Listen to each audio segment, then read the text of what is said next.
நாங்களா சொல்ல மாட்டோம், நாங்க தான் அடுத்த முதலமைச்சர். காலம் சொல்லும், மக்கள் சொல்வார்கள். இந்த தகுதி விடுதலை சிறுத்தைகளுக்கு உண்டா இல்லையா என்பதை மக்கள் தீர்மானிப்பார்கள். எங்களை வெறும் சாதியவாதிகளாக முத்திரை குத்தி ஓரங்கட்ட பார்த்தார்கள், ஒதுக்க பார்த்தார்கள். அதனால்தான் நான் மேடைகளை முழங்கினேன். எங்களை ஓரங்கட்ட பார்த்தாலும் ஒதுக்கி வைக்க பார்த்தாலும் நாங்களே என்பதை தீர்மானிப்போம். கடைசியா போடு, பின்வரிசையில் போடு.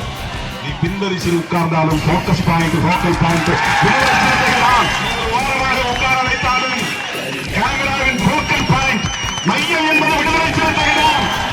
இதை நான் கர்வத்தோடு சொல்லவில்லை, மக்களின் நல்லாதரவோடு சொல்லுகிறேன். மக்களின் மீது வைத்திருக்கிற நம்பிக்கையின் அடிப்படையில் சொல்லுகிறேன். ஏனென்றால் எங்களுக்கு தற்காலிக ஆதாயங்களில் ஒருபோதும் ஈடுபாடு கிடையாது.